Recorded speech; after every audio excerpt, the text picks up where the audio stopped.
পর্যায়ক্রমিক যেটা সেটাই পর্যায় বিভব। সমস্যা নেই।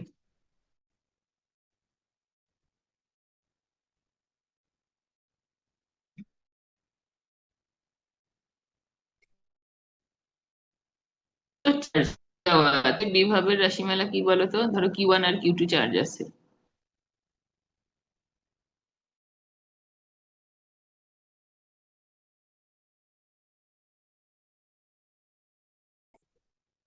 Q1 Q2 by R. Charge দ্বয়ের গুণফল কনস্ট্যান্ট আমরা বাদ দিলাম। চার্জ দ্বয়ের গুণফলের সমানুপাতিক আর দূরত্বের ব্যস্তানুপাতিক।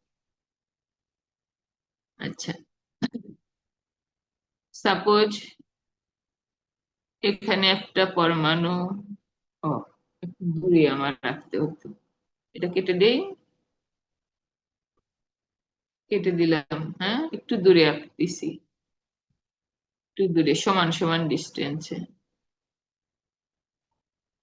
তাহলে ক্রিস্টালের মধ্যে নির্দিষ্ট দূরত্ব পরপর অবস্থান নেয়। সাপোজ এটাকে, আচ্ছা কাটে না দেয়, আমি এ এ এ বলতে পারতাম, এটা এই ডিস্টেন্সটা এ। প্রত্যেকটা ডিস্টেন্সই এ এ ডিস্টেন্স পর পর পরমাণুগুলো অবস্থান নিয়ে ক্রিস্টাল গঠন করেছে। এখন এই ক্রিস্টাল থেকে যখন একটা করে ইলেকট্রন আলাদা হয়ে যাবে তখন এগুলো হয়ে গেল আয়ন। ওকে, আয়ন। একটা করে ইলেকট্রন আলাদা হয়ে গিয়েছে, এরা হয়েছে আয়ন বা আয়ন কোর। যেহেতু বসে আছে এক জায়গায় এই জন্য আমরা আয়ন কোর বলছি। লেটিস পয়েন্টে এগুলো বসে আছে, এগুলো আয়ন কোর। ইলেকট্রন ঘোরাঘুরি করছে।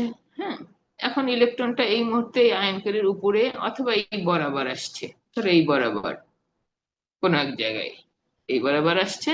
তাহলে এই আয়নটা থেকে দূরত্ব কত হবে? 0। এই আয়ন বরাবর যদি থাকে তাহলে এখান থেকে দূরত্ব হবে 0।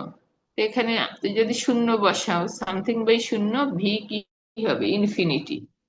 তাহলে এই আয়ন কোর বরাবর ভি, আমি এটা একটু অক্ষ এঁকে নিচ্ছি, ভি ইনফিনিটি। সাপোজ অক্ষকে ছেদ করবে না, এইরকম ভাবে উঠে যাবে।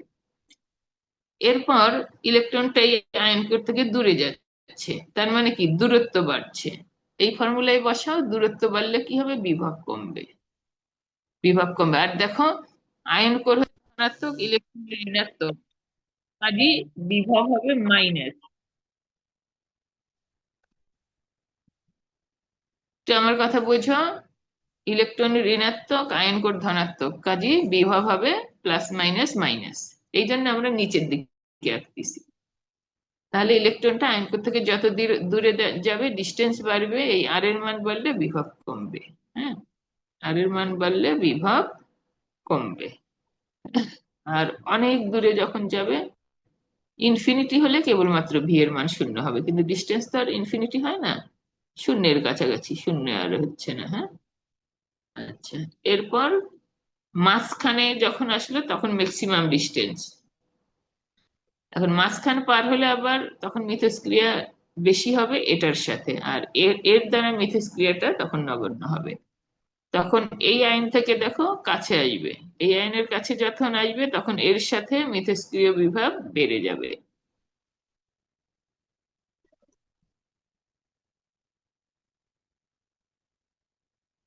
এটা আমি ওয়াই অক্ষ বরাবর একটু জাস্ট মার্ক করে নিলাম। এবং এর কাছাকাছি উপরে যখন আসবে তখন বিভব ইনফিনিটি। সিমিলারলি অন্যান্য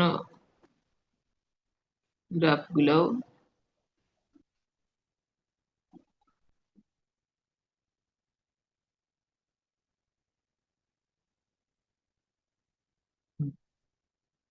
তাহলে তুমি এখন খেয়াল করে দেখো, যে কোনো একটা বিন্দু নাও, সাপোজ এখানে, এখান থেকে তুমি এ ডিস্টেন্স পরে এই জায়গায় একই রকম বিভব, আবার এ ডিস্টেন্স পর একই রকম বিভব।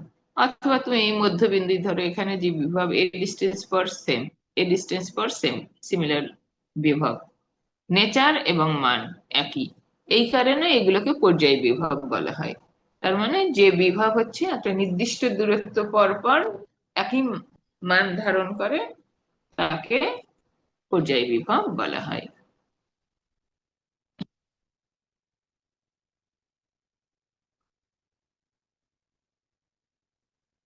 বিভব নির্দিষ্ট দূরত্ব পর পর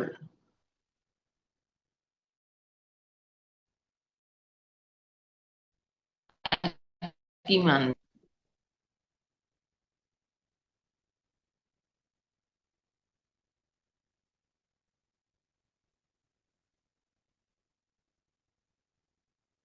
তাকে পর্যায় বিভব বলে।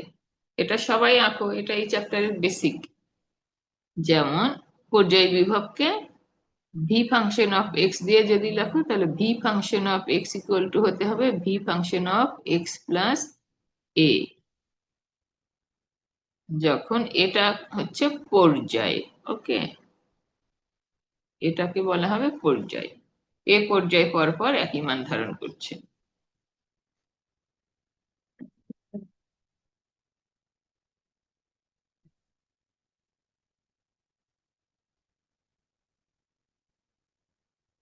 ম্যাম, প্রথম এবং দ্বিতীয় আয়ন কোণের মাঝখানে ওটা কি? লেখাটা বোঝা যায় না। হ্যাঁ, এটা আসলে ভুলে ডট দিয়ে ফেলেছিলাম, তারপরে কেটেছিলাম, শেষে আমি এ লিখছি। এ এ ডিস্টেন্স পর পর পরমাণুগুলোর অবস্থান, এটা লেটিস কনস্ট্যান্ট বলা হয়। লেটিস কনস্ট্যান্ট পর্যায়ে এটা হচ্ছে লেটিস কনস্ট্যান্টের সময়। খালি কনস্ট্যান্ট লিখলাম যে, কনস্ট্যান্ট লেটিস, এটা লেটিস কনস্ট্যান্ট।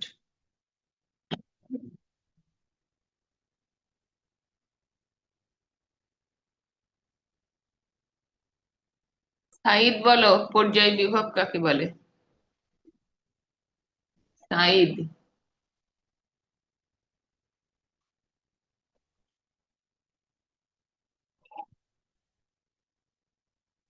সাইডের কথা তখনও আমি শুনতে পাইনি বাবা, তোমার কি মাইক্রোফোনের সমস্যা? সারিয়া বলো। এই ফর্মুলা বুঝানোর জন্য লিখেছি শুধু।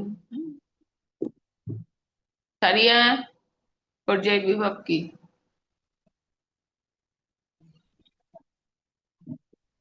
ম্যাম, কথা যে বলে না। বিভব যে বিভব নির্দিষ্ট দূরত্ব পর পর একই মান ধারণ করে তাকে পর্যায় বিভব বলে।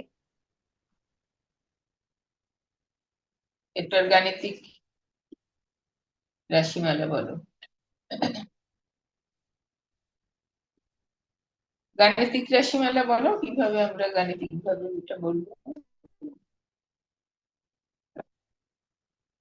এই যে নিচে লেখা আছে। জি ম্যাম, যেমন V X equal V X plus A, যখন এ হচ্ছে পর্যায়, সেটা cos A cos S T আচ্ছা, না এটা ma'am constant, constant. Lattice ma'am, constant, এটা রিয়েলি লেটিস কনস্ট্যান্ট। ও ম্যাম, ব্র্যাকেটে এটা লেটিস। হ্যাঁ, লেটিস, লেটিস কনস্ট্যান্ট।